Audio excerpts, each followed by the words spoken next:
আমিরের জামাত আমাদের বিরোধী দলীয় নেতা আজ এমন এক নজির সৃষ্টি করলেন, জানি এখন পুরো দেশের রাজনৈতিক অঙ্গনে তুমুল আলোচনা। অন্যায়ের বিরুদ্ধে কিভাবে চোখে চোখ রেখে কথা বলতে হয় তা তিনি হাতে কলমে দেখিয়ে দিয়েছেন। স্বরাষ্ট্রমন্ত্রীকে দেওয়া তার করা হুঁশিয়ারি প্রমাণ করে যে অধিকার প্রশ্নে আর কোনো ছাড় দেওয়া হবে না। চলুন জেনে নেই ঠিক কি ঘটেছিল সংসদে। দর্শক, ঘটনার শুরু আজকের সংসদ অধিবেশন চলাকালীন। আমিরে জামাত যখন তার বক্তব্য পেশ করছিলেন, তখন স্বরাষ্ট্রমন্ত্রী সালাউদ্দিন সাহেব বারবার তাকে বাধা দিচ্ছিলেন। জানা গেছে স্বরাষ্ট্রমন্ত্রী নাকি সংসদে এমন বক্তব্য করেছিলেন যে তিনি এখানে শিক্ষক হিসেবে দায়িত্ব পালন করবেন। এই মন্তব্যটি আমিরে জামাতের মর্যাদায় আঘাত হানে। তিনি তাৎক্ষণিকভাবে এর তীব্র প্রতিবাদ জানান এবং স্বরাষ্ট্রমন্ত্রীকে কড়া ভাষায় হুঁশিয়ারি দেন। বিশ্লেষকদের মতে এই ঘটনাটি জামাত ইসলামের নতুন রাজনৈতিক কৌশলের একটি বড় ইঙ্গিত। কিছুদিন ধরেই সংসদের বাইরে মুফতি আমির হামজা, বর্তমান এমপি, এবং কামাল হোসেন, ঢাকার একজন এমপি, তাদের কার্যক্রম দেখে বোঝা যাচ্ছিল যে এবারের সংসদ মোটেও স্বাভাবিক হবে না।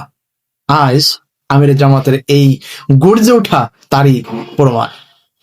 নেটিজেনরা বলছেন, স্বরাষ্ট্রমন্ত্রীর মতো একজন দায়িত্বপূর্ণ ব্যক্তির কাছ থেকে শিক্ষক সুলভ মন্তব্য আসা অনভিপ্রেত। সচেতন মহলের অভিমত হলো সংসদে সবাই সমান, কেউ কারো ছাত্র বা শিক্ষক নয়। আমিরে জামাতের এই অবস্থানের পেছনে সাধারণ মানুষের দীর্ঘদিনের জমে থাকা ক্ষোভ এবং হতাশার প্রতিফলন ঘটেছে।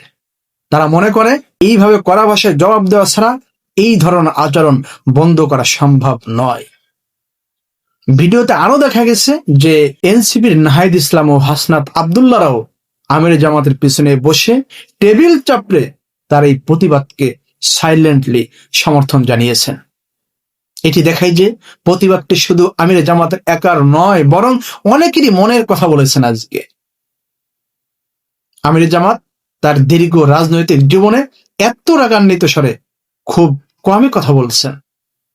সালাউদ্দিন সাহেবকে তিনি এই বলে স্পষ্ট হুঁশিয়ারি দিয়েছেন যে কথা আপনি বলবেন নাকি আমি বলবো? আমার কথার ভিতরে আপনি এত বাধা দিচ্ছেন কেন? মাননীয় স্পিকার, তার এই আচরণের জন্য স্বরাষ্ট্রমন্ত্রীকে দুঃখ প্রকাশ করতে বা ক্ষমা চাইতে হবে, অন্যথায় এই একই সংসদে দাঁড়িয়ে কথা বলাটাও লজ্জার। স্বরাষ্ট্রমন্ত্রী যদি তার এমন ঔদ্ধত্যপূর্ণ আচরণ পরিহার না করেন, তবে এই সংসদে আসা উচিত হবে না। এমন কঠোর বার্তাই আজ সংসদ থেকে দেওয়া হয়েছে। দর্শক, এটি কোনো একক ব্যক্তির বিরুদ্ধে অবস্থান নয়, এটি সংসদের মর্যাদার রক্ষার লড়াই। আজ সংসদে আমিরে জামাতের এই দৃঢ়তা দেশের মানুষের মন জয় করে নিয়েছে। সাধারণ মানুষ দীর্ঘকাল ধরে এমন সাহসী নেতৃত্ব দেখার অপেক্ষায় ছিল।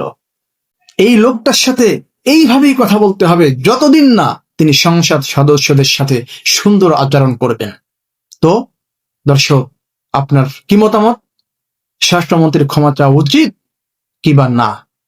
আমিরে জামাতের এই অবস্থানকে আপনি কিভাবে দেখছেন? আপনার মূল্যবান মতামত নিচে কমেন্ট করে জানান। ভিডিওটি ভালো লাগলে শেয়ার করে সবাইকে জানিয়ে দিন। ধন্যবাদ।